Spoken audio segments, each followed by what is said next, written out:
Welcome in Kiev for a new edition of Armored Security Defense Exhibition, which is attended this year by 400 companies coming from 15 different countries around the world. And for this first daily video, we will focus on some innovations showcased by exhibitors of the League of Defense Companies of Ukraine.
So right here you can see our major products, MRAP type vehicles called Cozaks.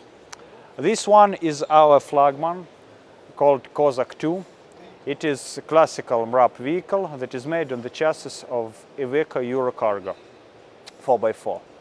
This one is its new generation that hasn't chassis at all and is made with monocoque hull and independent suspension. That is the difference between these two variants. We produce these vehicles from the middle of 2015, and right now we produce almost 100 of them. They are officially accepted in the Ministry of Defense of Ukraine, so they are official vehicles of the Ukrainian army. This vehicle, as you see, is made by classical MRAP scheme like Dingo or Bushmaster.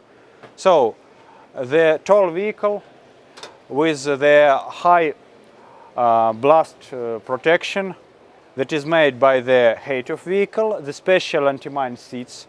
Right in this vehicle you can see anti-mine seats in all parts, because that is mobile staff, so-called command control vehicle. But ordinary Cozak has here the seats for the personnels. So it has the standard Stanak 2 level of ballistic protection, and the mine protection level is also the second. So it is made for 6 kilograms of TNT equivalent while blasting. So this vehicle called Cozak 2M means modernized. It has the same features as the previous one. The only difference is the monocoque hull and independent suspension. Suspension can be seen here. So this vehicle called Cozak 5, and it's totally different vehicle than Cozak 2, because Cozak 2 it is a military vehicle. Cozak 5 it is a vehicle that we made specially for police or special forces. It has lighter protection.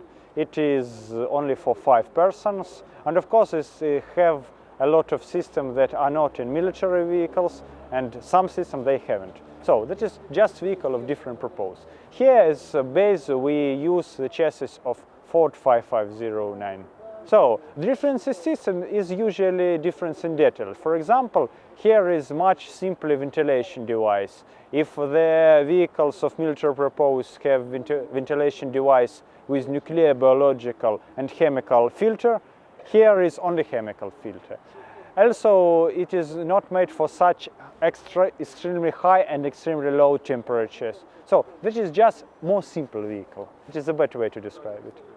So this vehicle called Otoman 8x8, this is project of very deep modernization of old Soviet BTR-60. From the original vehicle almost nothing remains, only the bottom and the wheels. All another was changed. The new hull, the new engine that by the way is situated in front part, not rear in the original vehicle.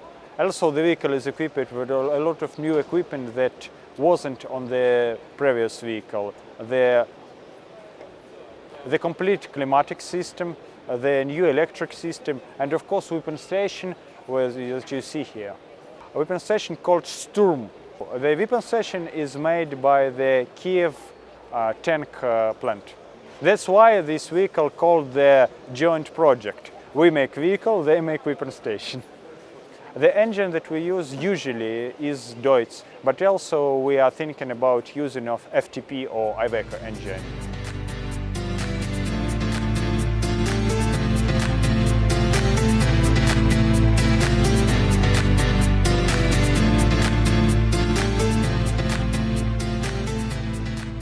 So we start with our light tactical vehicle, LTA. It was manufactured and designed according to the requirement of the Border Guard Service of Ukraine. All specifications were agreed with this service. It's a pretty unique vehicle for the Ukrainian market because we don't have any competitors in this sector. It is 4x2 wheel arrangement, 240 horsepower engine, manual gear. We have to say that this is basically the platform for multi-purpose. It could be fire support, command and control, medevac, logistic, whatever the customer is required. This modification over there, it is for Deshika mount, it is for fire support. But depending on the customer requirement, it could be remodified accordingly. 4 vehicles have the independent suspension. We already completed our manufacturer trial, and after the exhibition we will complete the border control state trial. I have to say this platform was designed totally by our company. We don't have any platform we procure from other supplier and mount something. This is our product by a company. Yeah. Over there, this is our upgrade of BRDM-2 vehicle. This is the old Soviet platform, like 50 years old. There were thousands of them manufactured in Soviet times. They are operational in dozens of countries around the world, same in Ukraine. We breathed new life into this platform. We replaced old petrol Soviet engine with a new diesel engine. We made side hatches and increased the crew from 3 to 7 personnel. And basically we upgraded cooling system, fuel supply system, some other internal system. That in the very end, what we have, this platform is pretty much meet the modern warfare requirements, basically, at the very budget solution for people and for countries that do have these platforms in their equipment. This is another reincarnation of old Soviet platforms that used to be manufactured in thousands, and right now dozens of countries operate them, or mostly do not operate because it's outdated. What we did, we upgraded it in terms of mobility and dynamic and in terms of firepower. So we replaced the original turret with our own manufactured weapon station designed by our engineers in our in-house research and development facilities. And we replaced original Soviet petrol engines with the modern Western diesels, 2 engines. So actually mobility is much more increased comparing to initial one. Spare parts available on the commercial market. And first of all, and the most important, the firepower is significantly increased because we have 2 barrels, 23 millimeters, with 1,000 shots per minute capability. We completed manufacturer trials in the field this summer, and after the exhibition we plan to continue the trials with the state organization, with the armed forces, for this vehicle to be approved for operational service in the army. This is widely known BTR-80, our armored vehicle that is in service in dozen countries, even right now in different ways of modification. Our battle experience in the east of Ukraine proved the engine not to be reliable. This is KAMAZ 740 engine. It's old one, Soviet diesel. In response to the armed forces requirement, we replaced that engine with the new diesel manufactured by Deutz company over there. Actually, it's already adopted over there. As you can see, there are some changes in the system, exhaust system, and this vehicle is expecting manufacturer trials after the exhibition, and afterwards is going to be presented to the armed forces for the state trials.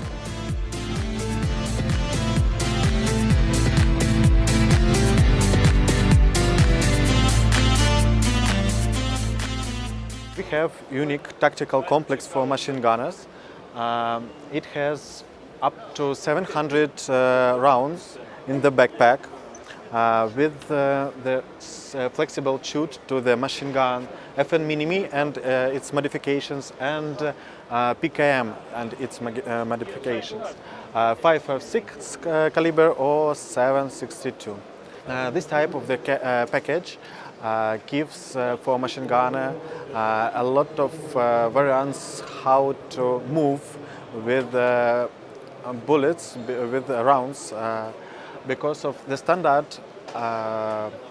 package of rounds of machine gunner is around 500, and he have to reload sometimes.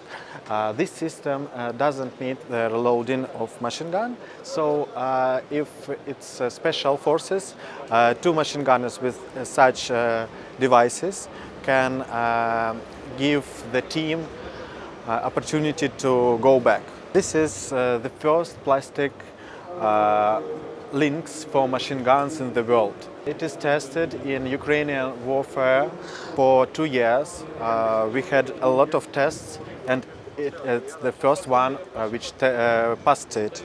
It's more lightweight than metal one in 3.5 times, and also it's very cheap, and it's one-time used. So the machine gunner don't need to reload his link by himself, as it is in Ukraine now. The special machine can reload 100 links and pack it to the PE, and then machine gunner needs only some seconds to reload his machine gun.